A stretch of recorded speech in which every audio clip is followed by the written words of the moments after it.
best? Me, you want to know what I do when I act bad? I do what the fuck I want. I'm going to do what the fuck I want, say what I want. That's acting bad. Like, that's why I fuck with you too. Yeah, I'm hanging out the window. Yeah, you with the I'm twerking. That's what the fuck I'm doing the fuck I want. Yeah, you living life. Yeah, acting bad. Yeah, acting bad. That's A hurt woman will probably do anything. You didn't think the P. Diddy saga was over, or did you? I will be saying something about it. I'm in amazement on what's going on in the world. But hey, who am I? I am somebody. Even I get tired of this, man. Woo! It's too much cooning and buffooning, y'all. Too much. And we all guilty of it. But damn, man. I can't believe this is what hip hop has become, man. I just can't. My mind is like blown, man. So, y'all need to watch some documentaries on hip hop. People don't even know what hip hop is. Netflix has this great documentary on hip hop, the history of hip hop. I know, I think Steve Stout did one.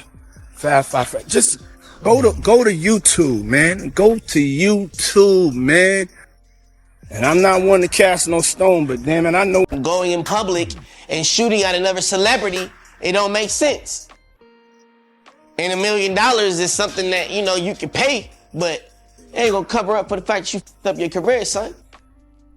Well, you know, a setup is a setup no matter how you put things together. You know, we're not here to put people in jail, but we are here to bring clarity to certain situations, and the clarity comes from understanding that, you know, there is envy in this industry and there is hate in this industry, which are two different words. And when you take hate and you take envy and you try to put those together, that's a strong beast, you know, and some of those people that are sitting around us celebrities, or those people called people of higher, you know, in higher positions, they want our position.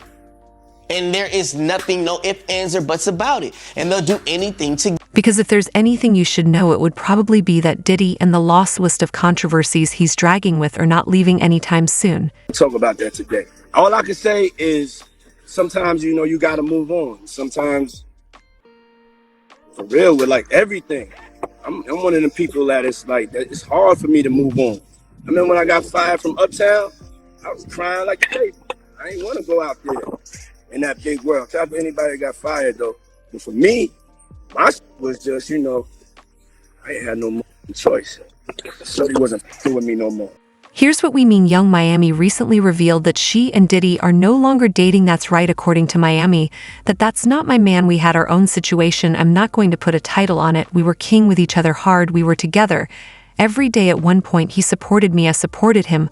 I'll let the internet call it whatever they want to call it. Here's the interesting part of P. Diddy. Mr. Sean Combs was given the unpleasant moniker a few months back after Miami revealed on her Kesha Please Talk show that she enjoys it when her lover's on me in the shower, and of course it was that the phrase P. Diddy began trending on Twitter as a consequence of memes and messages about the incident, which led fans to naturally believe that her ex-boyfriend was helping her out in that area. But Miami is talking about more than just that. She also discloses everything strange that she saw and that Usher was the victim of, and while we may not be aware of all the details, Usher has come forward to discuss how Diddy coerced him into becoming gay. As for the other stuff, well, that's another story entirely. For now, just connect the dots, will you, in case you're a bit behind. Usher first attracted Sean Diddy Combs' interest at the young and naive age of 14 without realizing what he was putting himself through before going on to become the successful man that he is today. Evidently, P. Diddy, the record producer, signed Usher to Bad Boy Entertainment right away, obviously not just for boosting his career, but for fulfilling his gay fantasies. Brother right here from day one, we used to wake up and, I mean, damn, pause, but like just I mean, back in the days when he was like 10 and I was a little bit older, his older brother, we used to fight over the frosted flake. Breathe it in. Yeah, they yours and you go see this for you. You ain't for nobody else but you. You take your time, boy. I see you. Fly ass motherfucker going, baby. You in the kitchen. eating all my cereal. I was having a good time, you know what I mean? Does he have you doing any chores? Are you doing dishes at all? I mean, to keep you humble somewhat? Or are you just like, can you stay up till 4 a.m. with them and party? I mean, I could. I actually stayed up longer than them. And what kind, do you have money? What's going on? I mean, I had like per diem. I had like, you know, What like a a living. life. Yeah, it's pretty crazy. 14 years old. You're a dad now. Would you ever send your kid to Puffy camp? Hell no. From then on, rumors circulated that Combs as part of his training mentoring program housed Usher and served as a mentor to assist him break into the entertainment industry. I didn't even know what the word culture meant at the time. And it was hard. There were a lot of things I seen and a lot of positions that I think I was put in where I had to make very, very tough decisions in my life about who I would be. I was 13 years old, and being 13, having that type of exposure, you know, yeah, it was cool to go to Howard Homecoming with Puff. It was great to be able to go to Club USA or the Supper Club, you know, with Puffy in that time, or the Tunnel. These are places that a 13-year-old probably should not be. You know, most kids would be excited about it.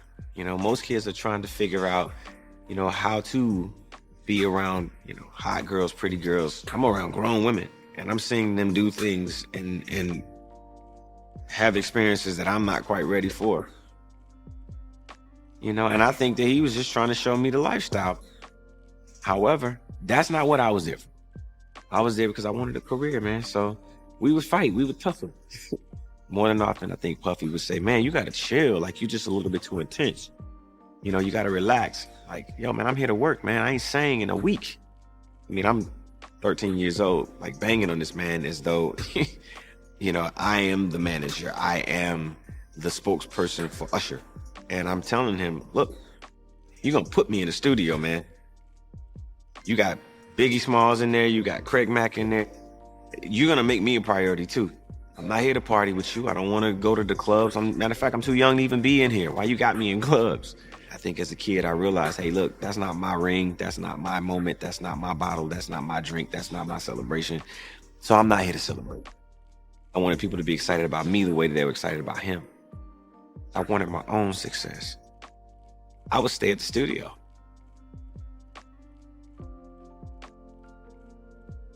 All of what I could absorb from being an artist, being around other performers like Mary J. Blige, Jodeci, I'll Be Sure at the time, Missy Elliott, Timbaland, all of these people, I would just absorb every bit of what I could get my hands on.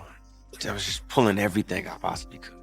There was a lesson in all of it. There was something to pull from it all because I got a chance to see a glimpse of the lifestyle, a glimpse of the idea of what it was to be successful. And part of all of this is really, if you can see it, then you should believe it. Yet Usher just came clean about the unpleasant parts of his early career. Usher claimed that while still a minor, Combs had exposed him to NARS and crazy parties, leaving him nervous about everything. Let me reframe you on something. Remember, Usher? We was at the Swiss Hotel. Puff had Kim in the room. Had one of Keith Sweat's baby mothers in the big room outside the master bedroom. He came outside in his robe. She gave him a fellatio right there. His back was turned to me. She gave him a fellatio. You knocked on the door. I came and opened the door for you. Puff went in the room. You came in the room and kissed that girl dead in the mouth. Now I'm telling that because you taking up with somebody that you know, and a lot of more people know, didn't do you right when you was at Diddy camp.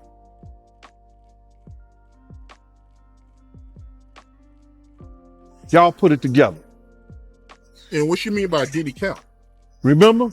He was on one of the talk shows, the white guy with the curly hair. What's his name? The white guy with the curly hair. And he said, yo, would you send your son to Diddy camp? And Usher said, no. Ask him why he won't send him to Diddy camp. But yet and still you praise him. Damn, man, you said that, I know you can't go into detail, but you said that it was a situation where Diddy sent him to the hospital? Let Usher explain that to you. Let Usher mama explain that to you. And the hospital was in Scarsdale, New York. Additionally, Puff's previous security has brought all the receipts, this time thoroughly analyzing the Usher-Diddy situation. You won't be left in the dark about it after hearing Gene describe it to you. Gene claims that Diddy has taken a leading role in planning the notorious gay parties, that the Hollywood elite are rumored to frequent Diddy appears to be more than simply a visitor there. He actively seeks out new participants, transforming these ghetto-togethers into an elite club that can only be joined by those who consent to sell their souls to Diddy. But it all started, we was in Atlanta. And this story starts when I'm with Puff and he's in the exotic bookstores and he's doing shopping, right? He's shopping, getting his stuff and everything like that. So, you know, this is the first time I was ever in an exotic bookstore with Puff. So, you know, I'm giving him his space. He's taking things off the shelves and stuff like that. Because they gave him a brown paper bag. When they gave him a brown paper bag, he was just putting stuff in there. So I said, damn, you know, he got to go put it on the counter and, you know, show everybody what he's getting. So as he going, I'm just looking at the places where he picking stuff from. So there's one part he picked up some things from up here on my left side. And then he picked like quite a few of them down. I'm like, okay. He put them in the bag. So when I went by there and I looked up there and it said plugs. And I was like, hey, yo. I said, yo, what are you getting this for? And it said plugs. And he was like, yo, can I do my shopping by myself? I said, yeah, you could do it by yourself, brother. And he started walking and everything like that. When he got I just waited at the counter. When he got to the counter, he didn't even have to show the guy nothing. He just gave the guy a wad of money. I mean, like, he gave the guy a stack something like this. And Puff wasn't the dude that carried no 20s and no 50s and nothing like that.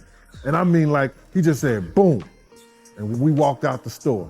To clear up any confusion, Gene adds that Diddy had goals other than his own. More significantly, it appears that Diddy has been planning these gatherings not only for his own entertainment, but also in an attempt to lure other powerful men into engaging in strange actions, film them, and then utilize the incriminating footage for his own gain. A lot of freaky stuff is going on. You got to use your mind what they was doing with those plugs. So instead of just mentioning names, Gene and company are essentially giving fans a close-up look at Diddy's world of freak-offs, Turkish baths, and scandalous cerise. I used to wait outside of Turkish baths for him. You know what they do in the Turkish baths? No, I don't. Oh, you don't? Okay. That's where a lot of gay men meet. And they all take hot baths together.